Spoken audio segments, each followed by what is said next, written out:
computer.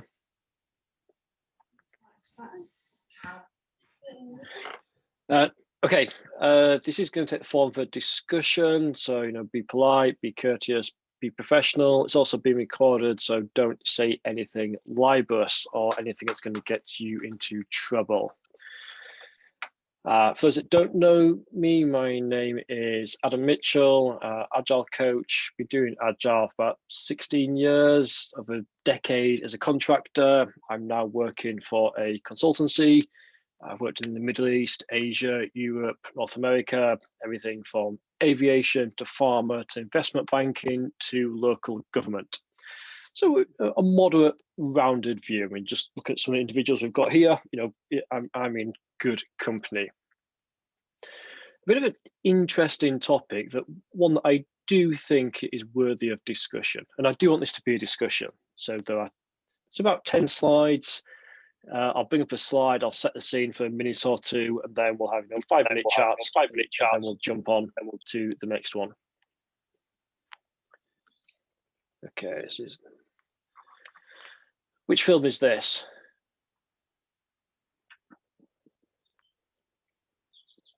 Suki shaking his head. Jerry Maguire. Joe Maguire, indeed it is. Okay, for those that have seen Joe Maguire, basically the sports agent that revolts, has a meltdown against the industry. This talk is not going to be one of those moments. I still want to pay my mortgage. This isn't that everything we do is wrong. Far from it.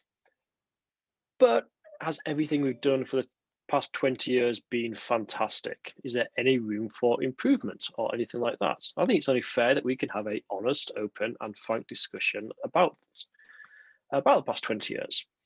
And importantly, what's the next 20 going to be? Are we going to achieve exactly the same?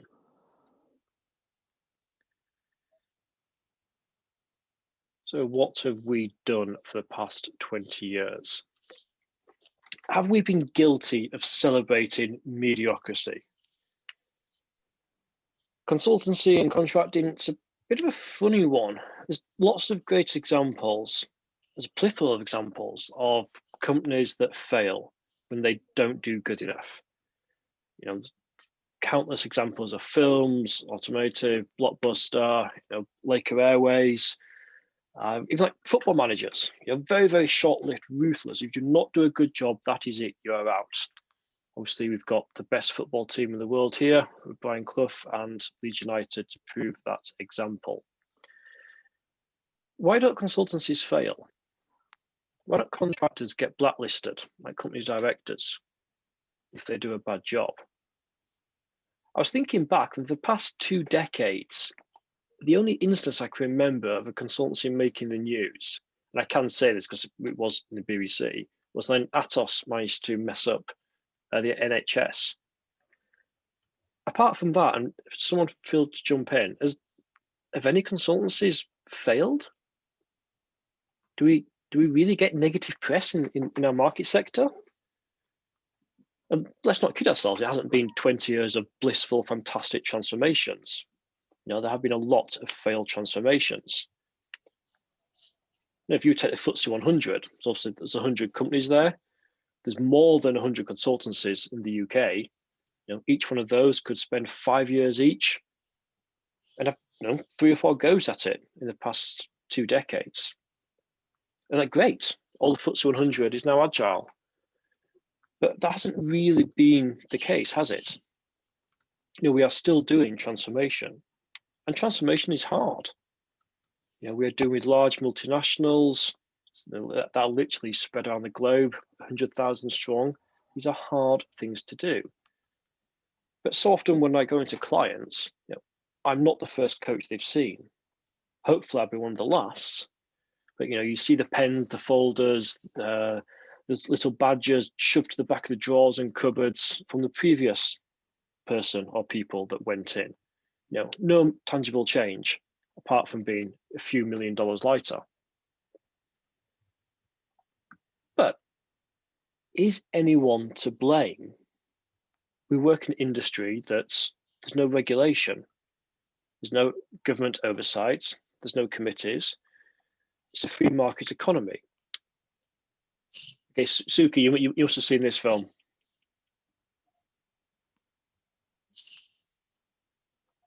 I don't know. Don't think so.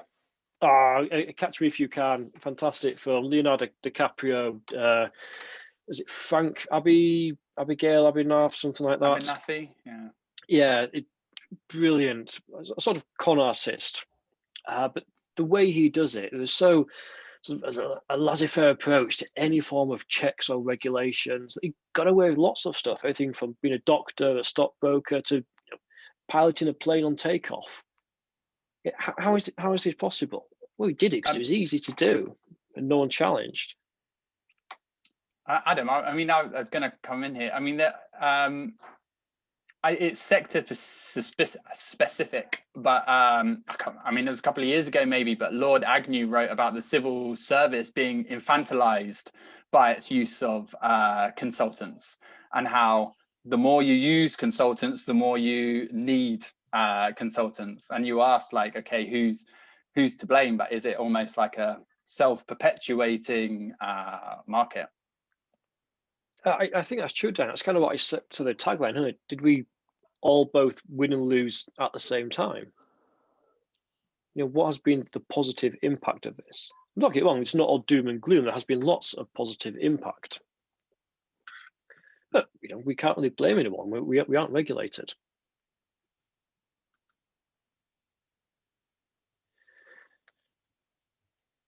Okay, which TV program is this from? House, yeah, it's one of my favorite series, currently binging up to series 7. Fantastically played. Now, one of the most sensitive slides that I have here, but I spent pretty much a decade as a contractor, so I think I'm entitled, excuse the pun, to sort of make at least suggest a few observations on this. Now, anyone that's done recruitment over the past few years will have noticed everyone's an Agile coach. All roads lead to being an Agile coach. And after 3 months, you become an enterprise Agile coach.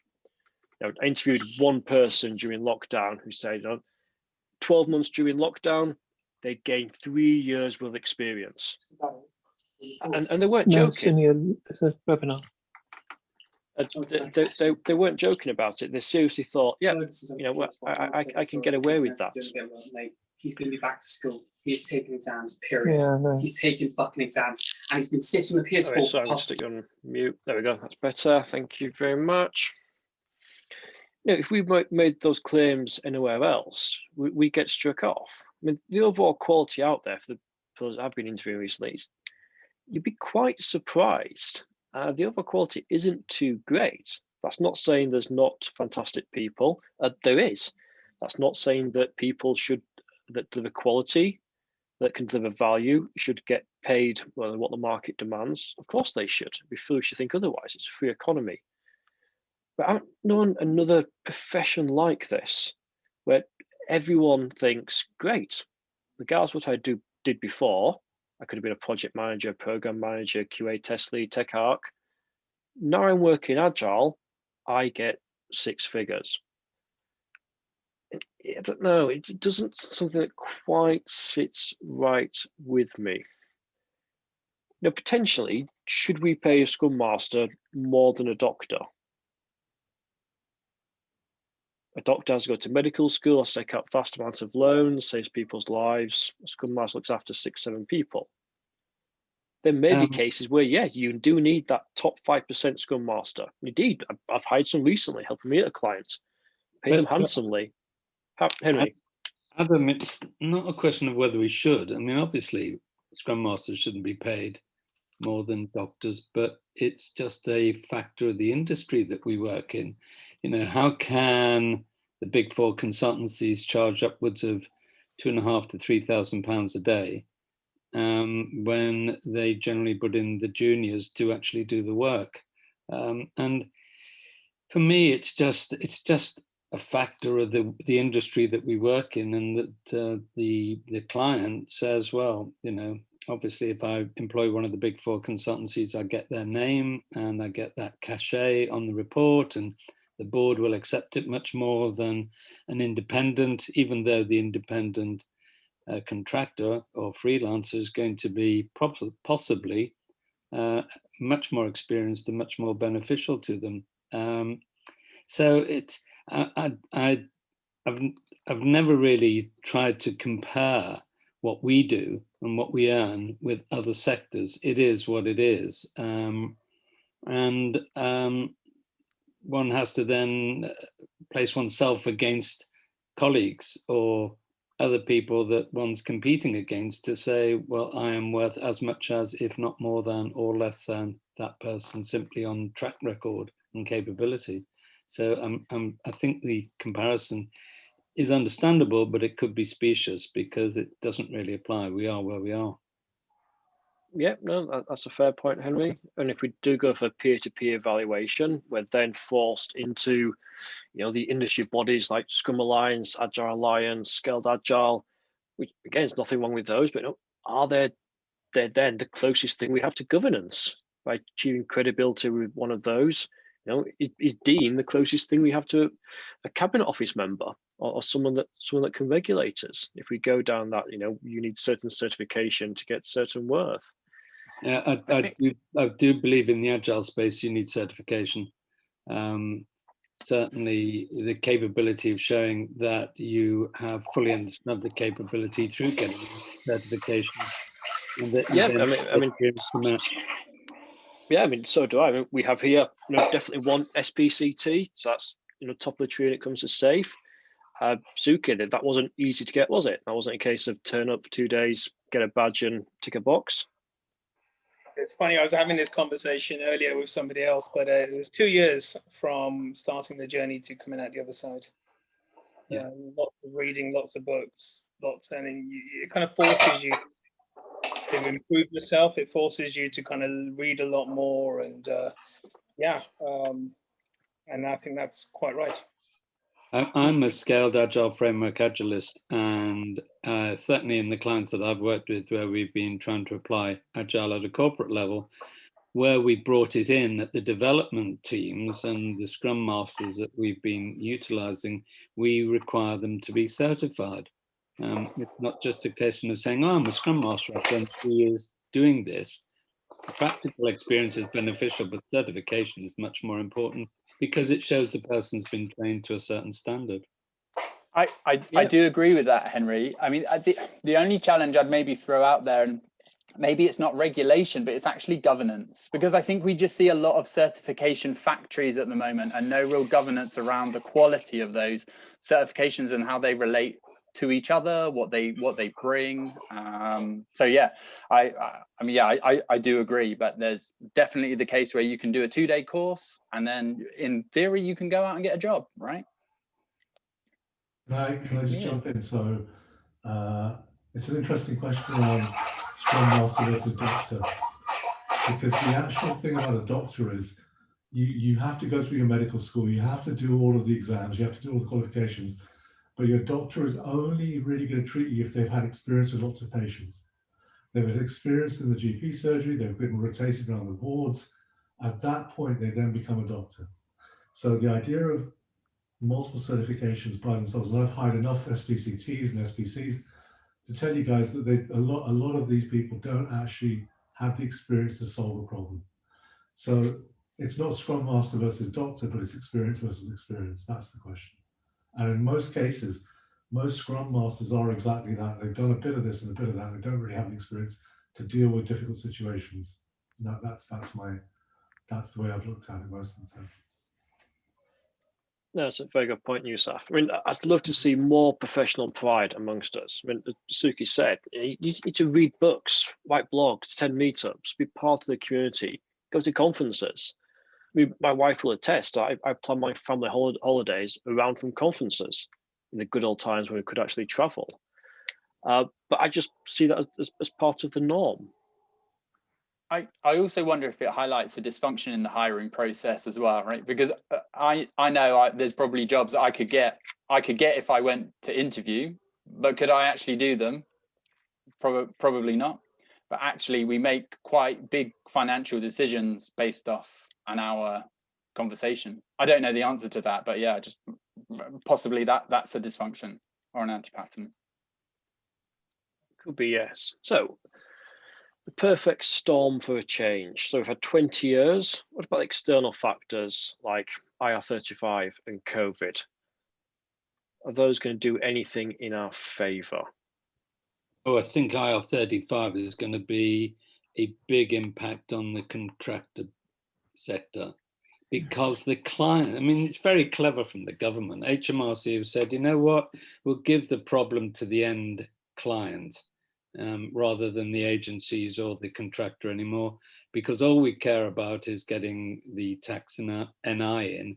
And the fact that we can then classify you as an employee, even though you don't get any employee benefits, because I was in a conference with HMRC and they said, well, employee benefits are nothing to do with us. It's the DWP. We only care about tax and NI. And what they've done is, by giving the problem to the end clients are risk averse, and they'll just say, well, you're all within IR35, where you're all going to be employees and we'll put you on 1 year or 2 year contracts as employees. And it's just going to really impact the marketplace, because it then becomes very difficult to ensure that you have that uniqueness that is then attractive to the client, because the HR department and the legal department and the compliance department take over, and you just get treated as being a resource, not as a specific individual who can bring significant expertise to bear in a particular field. As Daniel said, it then becomes a bit vanilla flavored. So I really worry about what IR35 is going to do to the areas in which we work. Definitely. So let's go for it. Sorry, Adam. I was going to say, you're right, it's both things. IR35 has certainly, it's hit the private sector last year, really, around January, when companies were moving around, and a lot of the financial institutions just made a blanket call saying, we're not having contractors. If they are, they're going to come under IR35, the umbrella. What's COVID done to it is not so much, is it going to be IR35, but with the amount of Agilists, I'll call them, out there in the market who are struggling at the moment to find a role, I think rates are dropping, and they're going to continue to drop, and the choice of picking the right client is going to be limited. Yeah, the other problem is that what we do as Agile experts needs that physical interaction with the client's teams to actually be there and to show them the way. And if COVID restricts, not just COVID restrictions, but also the new way of working, I've got a long-term client who's actually reviewed the whole of their estate and have decided that they can reduce it by 50%. They don't need the buildings anymore, because they're going to go to mixed mode working of their staff, either working from home or doing maybe 1 day a week in the office. And then it's very difficult to work with development teams and do Agile training and development if the development teams are all remote. I've done it with Romanian development teams, but even then, it's doing a stand-up when everybody's on the other side of a screen is not as immediate and effective as when you're physically present. So that's the other big concern. Yep. I would say one possible positive coming out of IR35 is, we have seen those roles where people have been in the same job for a decade as a contractor. And it's like, is that really the case? Unfortunately, it is affecting a lot of people negatively as a result. One plus side is, consultancies are now absorbing some of those roles. Contractors are going perm. Yes, we are paying more for them, but we are getting a higher caliber of staff than we normally would. We normally wouldn't pay £200,000 for someone, but all of a sudden we can get them, a bit cheaper than that. So that must be a good thing if the knowledge and the professionalism within the consultancies are increasing by having contractors come in. Contracting is a different mindset, as I was saying. If you're chasing those top roles, you always have to be the top of your game. You have to be, that relentless improvement that we talk about. So I think it's good that we are going to get more contractors coming into consultancies. Except Adam, the difference between a consultancy and a contractor is that a consultancy is a corporate body, and it will have certain processes and procedures which will be laid down, and its staff will be expected to follow. One of the benefits of being an independent contractor is you have no axe to grind. You're outside the organization. You're completely independent. You can tell it like it is, which I think is of huge value to a client, which they would not get from the consultancy. The consultancy will come in, will see a problem, will come up with an answer, will try and implement it, but it's not necessarily that sort of authentic discussion that's needed between an individual who's independent and has no axe to grind and the client and solving the problem that they're facing. Yep, maybe change the culture is going to be hard, but I suppose the more ex-contracts we get in. I mean, I'm now permanent for a consultancy. Some of my peers are here. They certainly wouldn't say that I sit back and say lots of nice things to the client. If we have to have a hard conversation, we will have that hard conversation. Maybe it's going to be a sort of tipping point or impetus so that we can change how these larger consultancies do behave. We did touch on remote working. Now, this is a picture from The Guardian in 2020. Now, I sort of semi-intentionally chose an uncomfortable one because, as a society, we can be blissfully ignorant of the impacts of the global economy when we do commoditize things. And this picture could be India, it could be Manila, it could be Vietnam. Even parts of the UK have problems with sweatshops due to people who want to make a fast dollar. Can we commoditize agile transformation like this? Are we going to see warehouses springing up, people sat down in cubicles, in a laptop with a camera, transforming the entire world from one location? We don't need consultants with nice watches and expensive handbags on site. All we need, a few iPads, and we've got this farm of 500 people over there, and they can do everything you want. Think of the savings, think of the markups, or think of the potential exploitation, that's tainted previous industries, like textiles, like how we get our mobile phones. Do we think we could completely commoditize transformation? I mean, we've been working with Zoom at the moment remotely. It is possible to do change. We've been doing it with clients, but it's so hard. It's very, very hard to do it, as those will attest. Trying to build rapport, trying to do everything via, each person's 2-inch screen on my Zoom isn't the easiest thing. Again, but it is doable.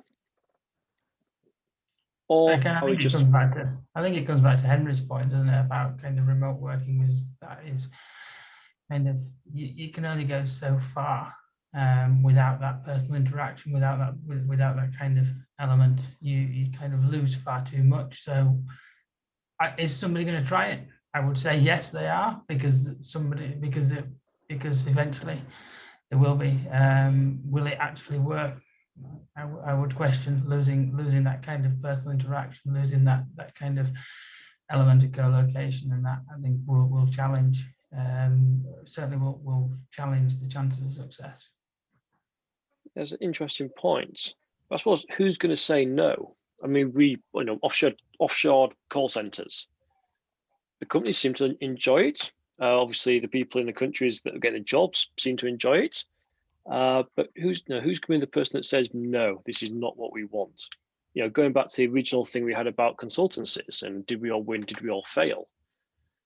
If I get a nice consultancy to give me a service, yeah, it's a tick box for me because I'm showing that I'm getting them in. They're happy because they're getting work. So yes, I think someone will try it.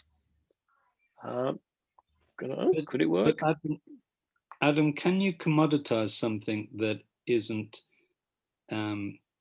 definable? Because what we're doing when we do transformations and when we introduce Agile is dealing in information. It isn't a defined process like a call center where an individual can sit at a screen and just follow the process that appears on the screen in front of them. Or as in the case of the example that you've got on screen, where there is it's a workflow and there are defined processes for achieving that workflow, whereas doing a transformation, it's about interaction with individuals, and it's about discussing information which by itself can be difficult to define, and therefore that dynamic between the consultant, between the agile consultant and the client is different in every single case. There's no transformation I've been on that's ever been the same, even though the process you follow can be similar, even though the tools that you use are similar. Every organization and its transformation is different. They're unique. They have unique problems. You can't replicate them. And you can't say, just because we did it this way last time, this is the way it's going to go next time. So I get the point. Somebody's going to try it, but I would venture that it's going to be extremely difficult to commoditize something which is so complex by its nature. I still think. Sorry, Adam. I still think we're very much in our infancy in terms of understanding the impact of remote working on so many people for so long. So, yeah, working transformation as change agents, right? We know we work in that white space, right? The space in between. I know when I've been on calls, I'm prepped and I'm pumped and I'm ready to have this conversation. And in the first kind of 10, 15 seconds, I can see just like very much I'm ready to project through my screen and my camera, and I can see that actually this person maybe doesn't have very much to give me, right? And I have to pivot so quickly and ask the question, do you have the space for this conversation? Do you have that headspace for this? Because these are things we're gonna talk about. So yeah, I just think, especially because we're talking about remote working is different to what we've had to do at the moment. That impact, we're maybe not going to feel that for another 12, 18 months, especially on mental health and people's capacity. And also, Daniel, there are different attitudes towards working remotely by generation, because the social aspects of working in an office have a big impact on, for example, my daughters are in their 30s and they desperately want to be back in an office. They do not enjoy working from home because they miss the social interaction. But more mature people, middle-aged people, for example, may say, well, this is wonderful because then I get a proper work-life balance and I can be with my family 3 to 4 days a week, or then just go into the office for a couple of days a week, and I avoid the commute and I avoid the costs, etc., etc. So I think you're right, Daniel. We don't know yet what the impact's going to be and what the long-term pattern's going to look like. It will be different, but we don't know what it's going to be. So can I just jump in just a quick thought. So just as we originally went from consultancies to contractors, and we went from contractors to sort of like organizations which provided agile people en masse. We're now seeing the idea, the question you actually put about remote working is, can we actually migrate that business model again? That's the actual question. And I think the migration of the business model, you have to think about it in the same way as you think about why are clothes being produced in Bangladesh or why are cars being produced, because the actual cost base is lower and someone's been clever enough to sell that to the companies here. And sell that to consumers here. If we don't think there's people out there right now trying to figure out how to make that work, then we're deluding ourselves. Okay. No, I completely agree. And as the slide says, the next 20 years, it's down to us. Hopefully we're going to be the future leaders of this. Yeah. What's it that we want to do? So another film reference. Does anyone get the reference here? From which film this is? Yusuf probably does. Demolition Man, is it? Demolition Man, indeed. So in Demolition Man, they have a franchise war and only Taco Bell survives. Taco Bell is the only restaurant. Maybe for a consultancy model, we go for that. You know, there's just one or two very, very big consultancies, and that's it. We have to use them. It's going to make it easier, isn't it? So you don't have to all about choice, tenders, things like that. You just go to your default local, in this case, Taco Bell, and that's it. I mean, there might not be a bad thing. So we did have that could force out sort of new, leaner, more value-driven, smaller consultancies, smaller bespoke consultancies to shoot up. And the whole thing will repeat itself. So we're probably not going to end up this way, but it's something to bear in mind. When we do get close with this, you think like telecom and things like that, internet providers, you know, all of a sudden, if you look back a decade, we end up like, you know, 2 or 3 big banks, 2 or 3 large ISPs, and then lots of little ones come up. So that could be a pattern. Okay, a little bit controversial. How about we get rid of T&M contracts? I think it just drives bad behavior from the people doing it, bad behavior from the people selling it. It prolongs activities at the detriment of the client. So what's the first few words from the Agile Manifesto principle number 1? I'll vaguely tie it back to the festival. Our highest priority is to satisfy the customer. Okay, so if we're not doing T&M, how can we know we're satisfying the customer? If we're not just bums on seats, 30%, we'll see you in 2 or 3 years when you renegotiate. I mean, do outcome-based contracts work? Do contracts based on OKRs work? I mean, they're touted as a way of getting around IR35. That surely could be a good thing. And if we take a bit of joint accountability for delivering the value to the customer, for satisfying the customer. But it goes back to some similar thing what Henry was saying. A lot of what we do is tacit. How do we make that tangible? How do you put that down in a sort of checkbox that, you know, I think your agile coaching or your SBC training is going to give me X, Y, and Z. Adam, I've been offered a couple of deliverable-based contracts, so that there's a cost-plus approach, but with added incentives on top based on deliverables. The difficulty that both I and the client had was not just in defining the deliverables, but in terms of saying how directly I would be involved in achieving those deliverables, because as an external, I'm facilitating and coaching from the outside in, if you will. And there are other factors within the dynamic of that particular assignment and that client, which may mean that the deliverable is never met. And therefore I would suffer financially through things that were completely outside of my control. So I think the idea is excellent. T&M contracts are not good. And as you rightly say, don't encourage good behavior. Fixed price is interesting, but it's very difficult to estimate the exact cost and value that's going to be incurred. So some form of outcome-based approach, output-based approach would be better, but it's really difficult if you don't have control of all the levers. Yeah, definitely. You are going to need, you know, shared accountability. And what happens if there's yourself, there's a client, and there's third parties? You know, how on earth is that going to work? You know, these are not easy conversations to have. So I just want to say I'm completely, what Henry's just said is exactly the issue I'm facing.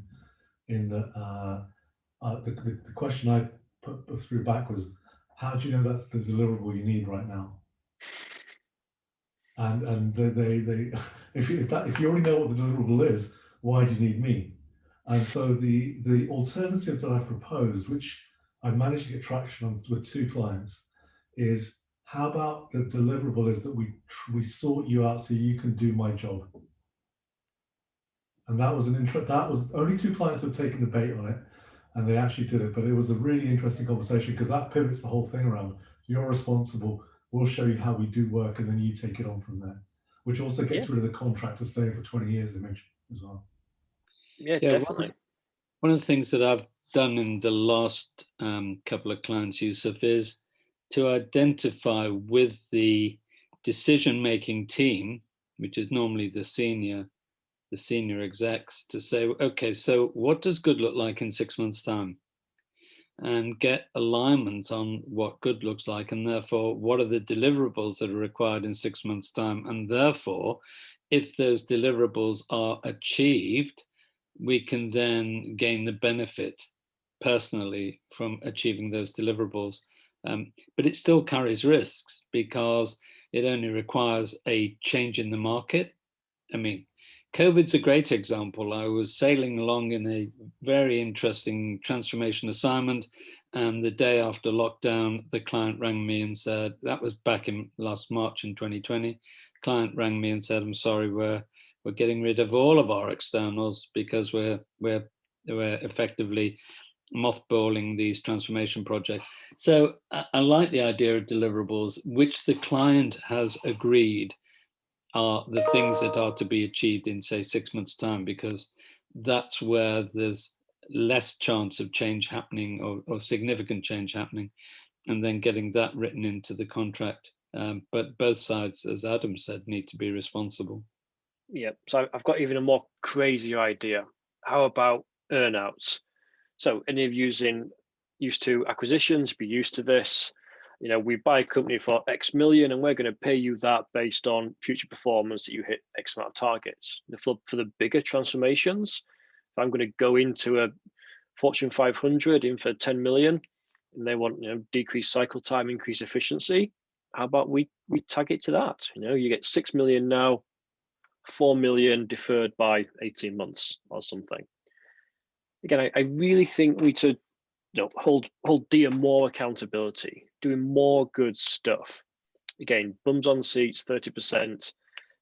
I don't think that's the best way. I don't think we do ourselves any favors by that. It just plays to the cliches that we've seen over the past 2 decades. But I can't see consultancies doing that, because consultancies need a known revenue stream. They need to be able to forecast what revenue is coming in quarter by quarter, month by month, etc., etc. That's how they do their budgets. It's how they do their targeting for individuals, how they do their KPIs, etc., etc. If a consultancy is faced with, okay, I've got a guaranteed revenue of 60%, but 40% is unknown or uncertain, then I can't see that the senior execs of those consultancies are going to say, yeah, that sounds like a good idea. I can get an individual. Tricky, yeah. I can get an individual doing it. Again, if the individual has some control over the delivery, but I can't see a consultancy, a reasonably sized organization being able to plan on that basis, and therefore I doubt that it would get traction.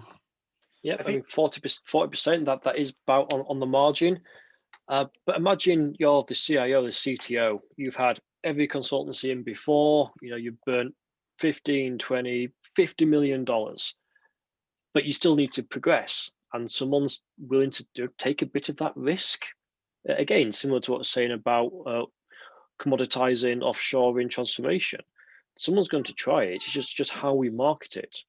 And the first to do that successfully, that could be an interesting prospect. I mean, yes, seeing it at the moment, it does seem a little bit bizarre, a bit strange. But you know, it's quite common for buying companies. It's not, you know, I'd be confident if I went to my team that, you know, within the realms of possibility that I could control. Again, external factors permitting, how would you list those out? But certainly something to think about. Or Adam, I love the idea of earnouts. Scott, go for it. I love the idea of earnouts. My initial reaction I saw the slide is, that's just a fantastic idea. Let's agree fixed price and terms through the planning phases and the establishment of teams. So so that's on fixed price. But once we've got a roadmap that we all agree is, give or take, más o menos, is doable, I'll more than happily be on an earnout, except for the problem I'm sure many people on this call will have experienced either clients or businesses they've been involved with being on earnouts is that the directors are sweated to the bone through the earnout phase to the point whereby they consider suicide because they're not independent. And if our value fundamentally is our independent thinking, that's where the whole thing falls down. Yeah. But I agree, Scott. It does need some work. I will say one model that worked very well for me that I long to get back to, which was an engagement with Kellogg's back in 2006, where the directors said, we're taking a big risk on you personally as you launch your company. How do we know we're going to get value? So I'll tell you what, we'll budget. Let's try and find a number, which was about 3 months, basically. But what we'll do is we'll bill 0.1 of a day with a value line description on it. We'll have a very high day rate at the time. But if I can't put a descriptive line on 42 minutes, there'll be no bill. It won't be there. And at first they were like, don't know how this is going to go. 9 years later, the finance directors came in a number of times in 9 years and said, what are we paying these guys for again? And out would come the Excel spreadsheet. And it was the best thing I ever had. And I would kill to get back to that in an IR35 year. Yeah, that's a good thing. Okay, I've got another great idea. What about an agile social currency? You know, as professionals, when we do good stuff, we get points, we get likes. In turn, that gets chalked up to our parent company, our consultancy. You know, we could ratio it, so that could help smaller 2 or 3 man bands against larger multinationals. I think it should stop us chasing the dollar, try and get us to do more, more genuine good stuff, more work in the agile community. You know, you get bonus points for that, which goes back to what we're saying about, agile entitlement and everyone wanting 6 figures. Fine, if you do your bit for the community. I don't see how you can be, a seasoned agile coach and not attend meetups or things like that. It just seems a little bit off. Although there is one country in the world that does do this, and it's China. So this example does need a bit of work, but I think this could be good. Sort of moral rating for consultancies or companies that you employ. I mean, I'm not sure if this is exactly the same thing we're discussing, right? But I'm going to make my point again about the interview process, because it does seem really dysfunctional and especially when we're talking about going from contract to perm, okay? So basically, I have to decide whether I'm going to move in and spend 2 years with this person based off one date, not even one date, 1 hour's worth of a date, right? That doesn't make any sense to me. But actually, if I could turn around and there's someone I trust, like Adam Mitchell, or like if people are willing to go on record and say, okay, we've got the functioning kind of LinkedIn, right? And I know that is open to abuse. But if someone pretty senior in an organization is prepared to go on record and say, yeah, this person is good, knows their stuff, and they did what they said they were going to do for me, I would rather that than take a punt on if someone can actually game me for an hour in an interview. I find that far more valuable that someone says, yeah, this is the sort of person you can work with. Isn't that what LinkedIn does though, Daniel? Yeah, well, that's what I'm saying. That's how I try and use the LinkedIn recommendation section, right? I think the danger with LinkedIn recommendations that there isn't a governance, right, in terms of you could easily just write it for each other, which I'm sure it must go on, right? Because there's no reason for it not to go on. But I always look for, when I go through someone's recommendations, is there someone senior in a relative blue chip that I can think, okay, yeah, then that's what I'm saying. That person has gone on record to say, yeah, this person is good. But yeah, Niz, yeah, exactly. That's how I think it should be used. Daniel, the other thing that can go wrong is my head of department at Kellogg's gave me a glowing recommendation and has now launched his own doggy daycare business. So it goes from being a fantastic recommendation to now one that looks like it's worth nothing. But the other approach is people buy from people. So if my approach is always to say, okay, so 6 degrees of separation, who do you know that I might know, or that I can get through my contacts to know the people that you know, and then to say, okay, fine, so what's this person like? You're right, Daniel, the interview process is horrendous, that you're not going to learn anything about that individual unless you sort of do some background research on them and find some mutual point of contact where they can vouch for the individual, and they can say this guy's a good egg, or this lady's a good egg, and is well worth retaining. I just wanted to go back to what Scott said about payment, because one of the things that I've thought of doing with clients as IR35 takes hold is to say, look, I'll tell you what, I'll work for cost plus, and at the end of each month, we'll review the work that's been done. And because we're constantly setting objectives and deliverables, if you think that the work that's been done in that last month is of merchantable quality and value for money, you pay me this percentage extra. And we do it month on month, so that I know I'm continually delivering. And I can then have the conversation with the client to say, so what's going well, what's not going so well, what do I need to improve next month in order to continually show you that it's value for money? Because I constantly worry about the money that's being spent on me, because I know I'm earning a lot more than the employees, and I have to show value.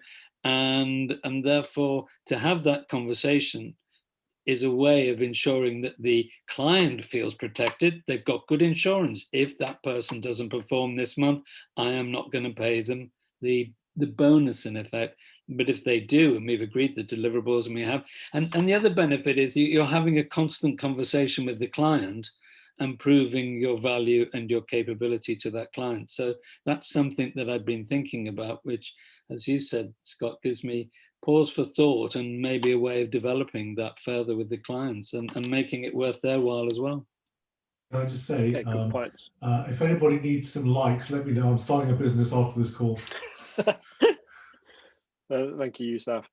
Okay, a couple more slides to go. So everyone should bill, regardless of the size of the consultancy. Everyone from the CTO, CEO, VP, head of should bill. You know, we preach Gemba, we preach getting down to the coalface, experiencing what it's like. I think we should do this as well. You can't manage your customers via spreadsheets. You can, but they don't. All you see is margins. We need to really understand the tacit value, the tacit things that makes those customers happy. That said, a lot of consultancies do this. You look at the Undercover Boss series that are in the US. You can really see the drift on what they think their companies are like and what they actually are, by getting their hands dirty, put on disguises, and all that things. I mean, your reports and PDFs and things on PowerPoint will tell one story, but if you're selling a service, you should see what that quality of service is. I've been doing training before, had the director in the back of the room. All it took from him was one little look up from his paper to realize, what, I didn't quite nail that slide correctly. A bit awkward because Daz is here listening as well. But that feedback is good. It's important. I think that we practice what we preach. Otherwise, I think we do just commoditize things, whether it is training, consultancy, transformation, anything like that. So if you're forced to spend time, with the clients, I think that can only be a good thing. I mean, how can you instill company values from 2,000 miles away? Is that possible? Can you do it? Should a VP train? Should they know how to train? Well, that's the question, Adam. When you mean bill, what do you mean? Do you mean they should be billing for consulting, billing for training? What do you mean? Billing for anything. So anything that's client facing, that they're doing work for the client, so the client's going to see them. So it could be consultancy, it could be seminars, it could be leadership courses, it could be training, but they should have some client engagement. Let's say a minimum of 15% a year. So they're billing. So should, for example, if you've got teams of 3 clients and you're actually spending your time going there to assure the team, to make sure the client's happy, to make sure it's being delivered, should you be billing them for that? Don't know. Should we? Or should it be free? But that's still getting you close to the client, though. See what I mean? So your Gemba is still there because you're right there with the client all the time, most of the time. Yeah, I mean, I suppose that'd be great. I mean, the fact it happens very rarely now, then at least an incentive for getting paid for it might induce it a bit more. But no, you're right, Yusuf. I suppose on hindsight, this should be for free. You should be there doing a quick, PDCA check on the quality of whatever it is you're delivering. Yeah, you can't charge for that. I mean, that's part of customer service. You're not adding any value. You're just checking that the customer is content with the service and the capability. So that can't be charged. But I do agree that all levels in a consultancy organization should be spending time that's productive on client work that they could charge for. Because that would be adding value, particularly, I mean, if they've got there because of their skill and expertise, then one would hope that consultancy would have clients that would need that expertise, and therefore it's justified to charge for that. Yeah, I would hope so too. Okay, final slide. Is sole contracting gone? Have we seen the heyday? As my limited company, I'm probably not going to get on the PSL preferred supplier list of any, FTSE 250, Fortune 500. What do we do? Do we form a hive? Do we go in together? Do we just sack it off and go for consultancy? I hate to take the pessimistic tone, but Henry, go for it. I was going to say, if you're working at a level where you're adding value, so you should not be covered by IR35 because you're independent, because you don't operate under a management structure, because you determine what work you do and so on and so forth.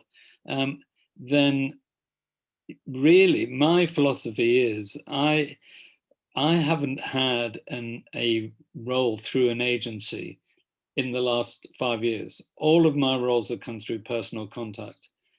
Networking is absolutely essential in this day and age, so that because again people buy from people, and therefore I have a good set of contacts, a good network. I constantly work that network, and therefore people call me and say, are you available? And if I am, then I can go and do some work for them.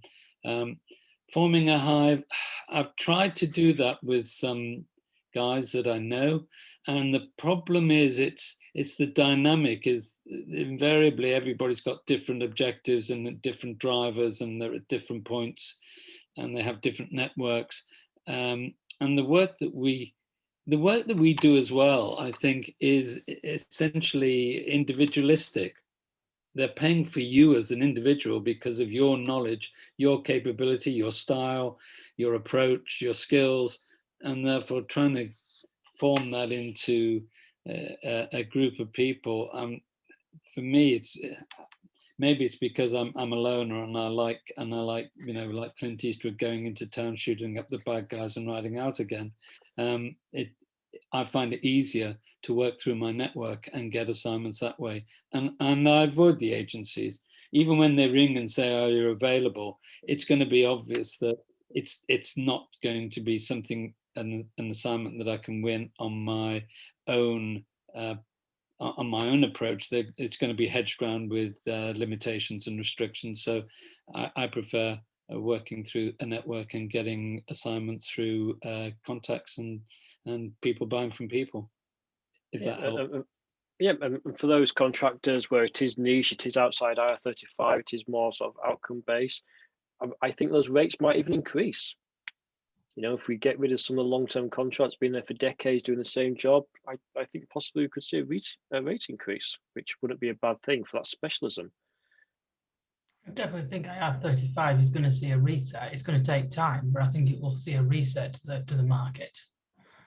As you say, kind of going back to what potentially contracting initially was there for, which was to kind of interim and go after go after kind of high quality individuals in short-term markets. Yep, good point, Matthew. Okay, we are just about at time. We have 2 minutes to go. Has been a quite whistle-stop, reasonably simplistic slides on a very, very complex topic. Thank you for your questions and engagement, and indeed for attending. Anyone have any sort of closing questions or closing remarks? What was the outcome, Adam, you had in your head when you were pulling this together? What was? I don't know. It's a very, very complex thing, and I always think I've got an opinion. So I think, I know what it's going to look like in the future. And you try doing it, and it's so complex. What I don't want us to do is screw it up. I really don't want us to screw it up. I want us to continue to still have, we need consultancies, we need contractors, but should it be exactly like it's been for the past 2 decades? No, I think we can get better. I think we should reward specialisms.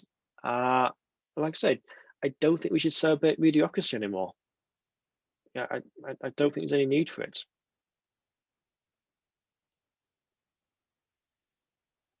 Okay, any other comments before we wrap this up?